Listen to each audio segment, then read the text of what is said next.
Now, AutoCrit is an AI-driven writing and editing platform that may help you create better manuscripts. Think of it as like an automated critiquing system to provide insights into your writing style. But with a $30 per month price tag, is it worth the investment? Well, I'm Michael with WriterSanctuary, and today I'm going to share some of the pros and cons of the AutoCrit Pro platform.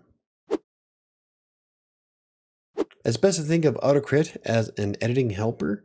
If you're looking for a free writing app, there are far better choices out there. That's because AutoCrit's free writing system is quite a bit lacking in comparison. If you really want anything of value from AutoCrit, you're going to have to upgrade to the Pro version. That's where everything is unlocked. Anyway, let's take a look at the pros and cons of AutoCrit. First of all, there are a lot of reports that are available in AutoCrit. This is when the AI analyzes quite a bit of your manuscript and then gives you insights as to how you can fix it. This includes things like pacing, dialogue, word choices. Now there's a lot of reports that you can look at, and that's probably the highest selling point of AutoCrit itself, is the reporting system. Another really neat feature of AutoCrit is being able to compare your writing style to that of your genre or specific authors. For the hell of it, I often compare myself to Stephen King because he's one of the biggest influences of my life. And in the free version, you only get one genre that you can pick from. And when you upgrade to Pro, there are a ton of authors, like 13 genres. Essentially, it just compares your structure of your book to that of your favorite authors.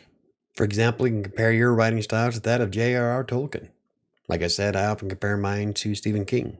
Bottom line, it is kind of neat. Doesn't necessarily mean that you're going to write a better book than that person, but it's kind of cool to see how your layout compares against some of the others that are in the genre that you write. Another highlight of AutoCrit is the extensive summary report. Now this goes into a little bit more detail about your book as a whole and compares your manuscript against all the major points. Now even AutoCrit says that you shouldn't aim for a score of 100 because at the end of the day, it really depends on the story that you're writing. But it is helpful because then you can go back and change things that are like slow paced, or if you're using too many adverbs, or if you don't have enough dialogue in your manuscript. Of course, the dialogue part really depends on the story that you're writing. Not every story is going to have a bunch of talking in it. Something else that AutoCrit has is the notes and noteboard. I love these things, especially if they're in the sidebar like this one is in AutoCrit. That's because like when I'm writing, I'll forget a lot of points that I want to make in the story. And so if I don't have a constant reminder, I'm going to forget some stuff. That's because I can work on the manuscript and then have all the important information on the right side to remind me, like people, places, things, objects, who's carrying what item. And you can save a variety of things in the notes, so it's quite versatile if you plan on using AutoCrit to write your manuscript. You can even use it as a checklist of sorts to make sure that you have all your bases covered. Perhaps one of the cooler features in AutoCrit is the built-in dictionary and thesaurus. By double-clicking a word, you click open the thesaurus, it'll give you a few options to change it. Now, a lot of us will do this because we don't want to use the same words over and over and over, and sometimes the thesaurus will give us a better option for what we're trying to convey. The cool thing is that AutoCrit will also give you the definitions of the words if you double-click them by clicking on the dictionary. Personally, I prefer using Google simply because Google will give you far more synonyms for the word. Now, don't get me wrong, AutoCrit does have a few options available, but it looks like the Grammarly Chrome extension and Google often have far more options available. Still, if you don't want to use either one of those platforms, it's built into AutoCrit, so that is kind of a bonus. Now let's move on to the AI aspect of AutoCrit, the Inspiration Studio. Now, Inspiration Studio is kind of cool because it can give you some ideas about how to progress in your story, which is quite beneficial if you have writer's block. Now, keep in mind that AutoCrit does not write anything for you, it just gives you ideas. And some of the ideas are a little bit outlandish, and I think I'm going to do a video about it because some of them are way out there compared to the story of how it's unfolding, but it is kind of fun. And Inspiration Studio can help you break down the entire story from start to finish. All you gotta do is start plugging in certain things and then having the AI generate ideas for the rest of it. Of course, you don't have to use any of them, but it might be helpful to kickstart some of those creative juices. That is pretty much the only reason why I decided to give AutoCrit a try, because I don't believe in using AI generated content of any kind, but I will use AI to give me ideas about how to proceed next.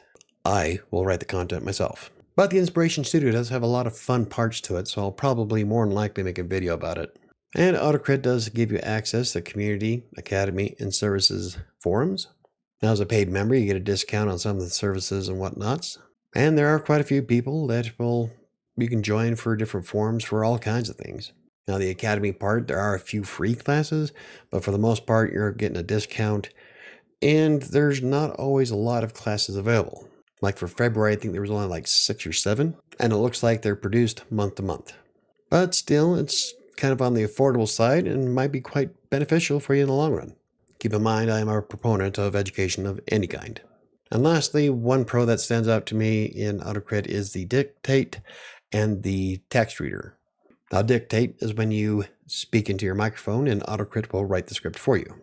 That is kind of useful, but the problem is that it takes much longer to write the text as opposed to something like Google. Google Docs is almost seamless compared to AutoCrit.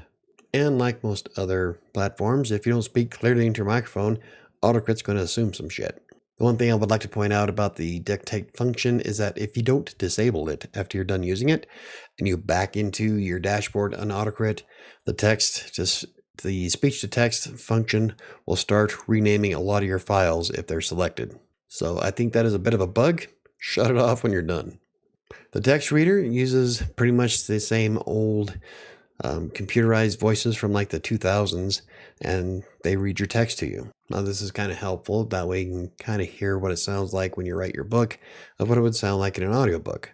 Personally, I'd rather read the text out loud myself because then I can hear how the book is coming across, and if something doesn't make sense, I can make changes. With a robotic voice like that, it doesn't really work all that well. Robotic voices and AI get a lot of nuances of speech incorrect. But the function is available if you'd like to hear it. Okay, so let's look at some of the cons of AutoCrit. First of all, you are limited in export options. You can only export as docx, RTF, or text files. So you don't want to use AutoCrit to format your book. It's just another extra step when you're self-publishing. But most writing and formatting platforms support docx files and RTFs, so it's not too big of a deal. It's just an extra step is all. The next con on the list is that the word frequency report appears to be broken. In my case, when it analyzed my text, it wanted me to remove all instances of a character's name. That would kind of defeat the purpose of having a character. I've tried different variations of this. I've removed Stephen King from being comparisons. It just doesn't seem to work very well, which is kind of a bummer because if I'm reusing the same words over and over and over, I would like to know so that way I can change it. In my first draft of Kingmaker, I had quite a few that were quite redundant. So I'm hoping this is going to be a feature that they fix in the near future, but until then, I ain't going to use it. Another con that I find of AutoCrit, and this is more of a personal preference, there's no margins in the writing. This is also something I didn't like about Atticus. It's almost like they used the same code snippet to create the platform, the writing part of it. I'm not a big fan of the whole marginless wraparound text of a full screen. Now, when I'm writing, personally, it's a bit helpful for me to see what the book might look like if it was printed. Kind of like what you'd see with Microsoft Word, LibreOffice, Readsy. I like all those platforms for that reason. It's just, I'm not a big fan of it. And lastly, the fiction analyzer tool of AutoCrit doesn't analyze chapters that are more than 10,000 words. Now, theoretically, you'd want to keep your chapters below 10,000 words anyway, but if you're writing a short story that you want to put up on like Wattpad or Inkitt, you're going to have to break it up. For example, one of the stories that I was working on in 7 is it's a little over 10,000 words. And so for the fiction analyzer to work with it, I had to break it up with at least put a chapter in the middle of it somewhere where it was labeled chapter. Afterwards, it analyzed it just fine, but I don't think I should actually have to add that extra step. But like I said, most chapters are going to be less than 10,000 words anyway, so it's not really all that big of a deal for most people. So what are the cost comparisons between AutoCrit and some of the other options? Well, it is $30 a month unless you pay for a year in advance like I did. Then it's only $180 for the entire year. Now the problem with that though is that platforms like Grammarly is only $12 a month, Pro Writing Aid's only $10 a month, and a lot of those tools have the same functions as AutoCrit. Now it is kind of cool that you have so many reports available, and the summary report is kind of interesting. I just don't know if it's worth $30 a month, especially if you only plan on writing one book every 3 or 4 months. Now, if you're using the platform to write it, it might be kind of helpful and you can make changes as you go. But like I said, I don't like the marginless layout, so I'll never use it to write the book. At the end of the day, it's twice the price tag of the other options, and That's where I kind of balk on it.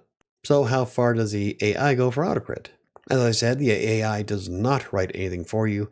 It merely just gives you suggestions on how you can proceed or how you can fix your manuscript.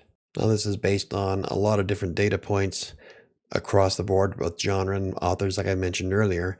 And you can go through and clean up all the adverbs if you'd like, or find the same instance of a word if it's used too many times within a sentence or two. And the Inspiration Studio, the AI can give you ideas. It's nothing more extravagant than using a plot generator. The AI will just analyze the text you've already written and then give you some suggestions based on your story so far. So it can be quite helpful. Even if you don't use any of the suggestions it gives you, it does open a few doors as to the possibilities what you can do. But remember, it does not write the content for you. You have to still write it yourself. So would I suggest using AutoCrit to edit your book? Now, if you're someone like me and love data, then probably the $30 a month might not be too much for you. Like I said, a lot of the other apps that are out there have the same capabilities, but are about half the price. Of course, they don't have the cool looking summary report like AutoCrit does, but they also have their own pros that AutoCrit doesn't have. But if you're interested in trying AutoCrit, I would suggest waiting for a special deal to come out, which they often do, or pay for the year in advance. That way it's a lot cheaper per month, especially if you plan on doing far more writing than just one book a year. Personally, I'm going to use AutoCrit to see how well it works when I'm writing Shadows of Atlantic City and the stories that I have on Wattpad and Inkit. And if it does wind up having a positive impact, I might keep it after a year. But the only true hang-up I have with AutoCrit is the price tag and the fact that their word frequency reporting tool doesn't seem to work. Everything else is kind of fun, but then again, I'm a bit of a geek. I love me some numbers. Just remember that no matter how you score in AutoCrit doesn't necessarily mean that you wrote an interesting story that people are going to want to read. It's still up to you to create an interesting story. Anywho, if you enjoyed the video, hit the like button. For more videos about self-publishing, blogging, freelance writing, or anything else I cover, hit the subscribe button. Don't forget to hit the notification bell. I think it's going to do it for me today. I'll see you next time.